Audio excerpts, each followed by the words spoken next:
오늘은 김정은이 중국의 지도자였던 덩 샤오핑한테 무엇을 배워야 할지 그걸 좀 설명하려고 합니다. 갑자기 웬 덩 샤오핑이냐고 할지 모르겠는데, 김정은은요 2012년 아버지가 사망한 이후에 권력을 잡은 뒤에 그때 중국에서 어떤 소문이 많이 들어왔냐면은 중국에 나와 있는 북한 관리들이 이런 말을 했습니다. 김정은에 대해서 조선의 덩 샤오핑이다, 이런 말을 했었어요. 그러니까 김정은이가 중국의 덩 샤오핑처럼 개혁가입 같은 과거 할아버지와 아버지와 다른 중국의 근대화 모습을 보고 아마 덩 샤오핑처럼 그런 식으로 개혁가입을 하지 않을까라는 그런 기대이자 추측에 담긴 의미에서 김정은에 대해서 조선의 덩 샤오핑이라는 말을 표현하더라고요. 그리고 유럽 언론들 제가 만나보니까 이런 말을 하더라고요. 김정은과 덩 샤오핑을 합친 말 김샤오핑이라는 단어를 쓰더라고요. 그래서 참 그 유럽 언론인들은 김정은에 대해서 많은 기대를 하고 있구나라는 생각했는데, 그러면은 김정은에 대해서 조선의 덩 샤오핑, 김샤오핑이라고 부른 이유에 대해서 궁금하잖아요. 그것은 이 이유 때문에 그런 말이 나왔던 겁니다. 덩 샤오핑과 김정은은 공통점이 하나 있습니다. 젊었을 때 유럽에서 공부를 합니다.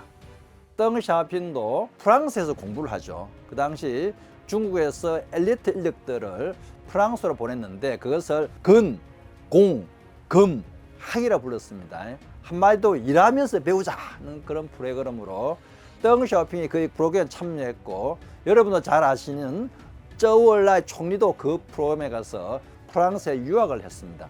그런 것처럼 김정은도 젊었을 때 스위스 베른에서 공부를 하죠. 자기 동생 김여정과 함께요. 그래서 거기서 분명히 유럽 사람들이 보기에는 아마 스위스 DNA가 젊은 김정은에 들어가지 않았을까, 그런 기대감 때문에 중국의 덩 샤오핑 같은 지도자가 됐을 경우에 분명히 중국을 획기적으로 바꿨듯이 북한을 획기적으로 바뀌지 않겠나, 그런 측면에서 김샤오핑이라는 그런 호칭을 부르게 되었습니다. 그런 것처럼 김정은에 대한 기대가 초반기에 많이 컸죠. 실제로 김정은도 중국의 계획과방을 좀 비슷한 그런 새로운 정책이나 조치를 많이 합니다. 예를 들면은 북한이 지금 특구가 5개가 있고요. 그리고 20여 개의 경제개발구라고 있습니다. 특구보다 조금 작은 사이즈인데요. 이런 것처럼 중국의 계획개방을 많이 모방해서 북한에도 그런 시도를 많이 했습니다. 그리고 중국의 개방할 때 여러 가지 포인트가 농민들의 자유권을 많이 주었거든요. 그래서 김정은도 그것을 약간 벤치마킹해서 주로 기업들한테 많은 자유권을 주었습니다. 그게 사회주의 기업 책임관리제라고 기업들한테 많은 권리를 주었습니다. 예를 들면은 물건을 정할 때 가격, 과거에는 조선노동당에서 물건 가격을 정했는데 이제는 기업을 책임지는 경영자한테 그 물건의 가격을 이제 네가 알아서 정해라. 수요와 공급에 맞춰 네가 알아서 정해라. 그리고 인사권도 마찬가지입니다. 과거에는 기업 관리자들이 인사권이 없었습니다. 다 중앙당, 조선노동당에서 지명안 따라서 관리자들이 그에 따라서 사람을 받기도 하고 이동시키기도 했는데, 이제는 기업들한테도 한마디로 인사권을 너한테 준다. 그런 것처럼 많은 그 기업 경영자들한테 경영권을 주었습니다. 그런 것처럼 여러 가지로 국가적인 차원에서든 기업에서든 이런 식으로 중국의 하는 모습을 보고 많은 변화를 시도했죠. 그렇지만 그게 생각보다 안 됐던 여러 가지 중에 하나는 여러분도 잘 아시는 핵 문제가 딱 붙어 있었거든요. 그래서 그런 것들을 보니까 중국이 개혁개방할 때 가장 큰 개혁개발의 원동력은 바로 외국부터 자본이 들어왔는데 북한은 그러지를 못했습니다. 유엔 제도가 있었고 핵 문제가 해결되지 않았기 때문에 외국으로부터 자원이 안 들어왔죠. 지금 생각해보면 김정은이 그랬어요 이렇게 할까 놀랄 수도 있겠습니다만은 초창기의 김정은의 모습은 유럽 언론들이 표현할 정도로 김샤오핑이라는 말을 붙일 정도로 북한의 계획과 관련된 일은 많이 추진했죠. 그런데 여기서 중요한 거, 그러면은 덩 샤오핑은 계획개발을 성공했는데 김정은은 계획도 했었고 실행했는데 결국은 왜 실패했을까라고 여러분들이 질문을 드릴 수 있는데, 덩 샤오핑하고 김정은의 가장 큰 차이점이 여기에 있습니다. 바로 결정적 순간에 결정할 수 있는 배짱이 있느냐 없느냐 그 점이죠. 덩샤오핑 예를 들면 덩샤오핑은 1979년 1월 1일 날 미국과 수교를 합니다. 어쩌면은 이 수교가 북중 관계에서 굉장히 큰 변화도 예고되는 거지만은 덩샤오핑 생각으로는 중국이 발전하기 위해서는 미국과의 손잡는 게 최고의 지름길로 생각했던 거죠. 그런데 수교를 하기 전에 수교는 과정에서 그냥 순탄하지만 않았습니다. 어쩌면은 그 수교가 깨길 위기도 있었습니다. 어떤 게 있었냐면은 중국의 가장 큰 문제가 대만 문제거든요. 그래서 상당 부분인 미국과 대만 문제를 합의를 했는데 한 가지 미국이 중국과 수교를 하더라도 대만에는 계속 미국의 무기를 팔 수 있는 그만큼 미국이 찬성하지 않았습니다. 그만큼은 수교를 하더라도 계속 그것만큼은 미국의 대만 정책에서 포함되어 있었던 거죠. 근데 문제 중국 입장에서는 놀랄 노자였죠. 왜냐하면 어떻게 중국과 수교를 하면서 대만에 미국이 계속 무기를 판다고요? 그거는 내가 받아들일 수 없습니다. 그거를 받아들이면 수교 자체에 대해서 수교를 안 하니만 못하다. 그런 국내 여론을 감당하기 힘들 수가 있는 상황이었죠. 어쩌면은 그동안 진척되던 수교 협상단을 그 하나 때문에 물거품으로 만들 수 있는 사항이 있었습니다. 그 상황에서 과연 덩샤오핑이 어떤 결정을 해야 할까요? 어쩌면은 국내 정치를 우선할 수 있죠. 차라리 내가 어차피 수교를 해가지고 많은 부분에서 돈도 받을지 모르겠지만은 자칫 내가 권력을 잃을 수도 있는데 굳이 내가 그 리스크를 감당해가면서 미국과의 수교, 미국이 요구하는 그 부분을 내가 받아들이고 수교를 한다는 것은 국내 정치 입장에 굉장히 큰 리스크가 있는 거였습니다. 여기에서 덩샤오핑의 그릇이 나옵니다. 덩샤오핑은 그거를 알고도 그거를 받아들입니다. 왜?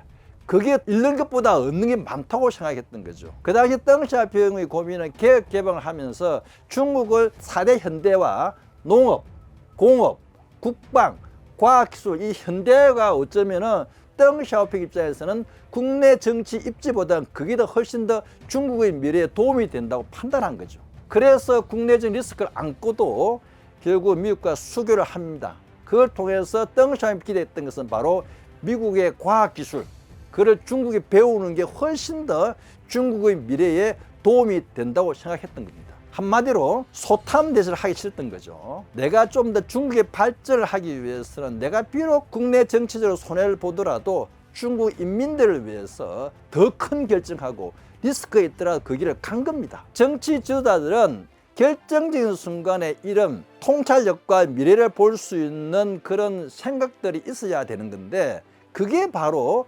덩샤오핑이 지도자로서 존경받는 가장 큰 요소라고 생각이 듭니다. 그러면 김정은은 그런 게 없었을까요? 다 아시겠지만 김정은은 2018년도, 2019년도 북미 정상을 2번 했습니다. 거기서 물론 김정은이 받아들이기 힘든 조건도 있다 생각이 듭니다. 그런데 그게 참 좋은 기회였거든요. 근데 김정은은 덩샤오핑처럼 자기가 조금 손해를 보더라도 북한 전체의 인민과 미래를 위해서 큰 결정을 못 내리고 유턴을 한 겁니다. 결국은 그래서 여러분 다 알다시피 북미 정상회담은 결렬이 되었죠. 여기서 이제 볼 수 있는 게 덩샤오핑은 정치를 오래 하기도 하고 3번 정도 실각당하기도 하고 정치판에 와서 우여곡절이 많았던 그런 경험이 있었기 때문에 결정적인 순간에 어떻게 판단하고 그게 결국은 중국의 이익에 도움된다는 걸 알 수 있지만은 김정은은 거기에 비해서 너무 순탄하게 지도자가 되었던 겁니다. 그러다 보니 그런 결정적인 순간에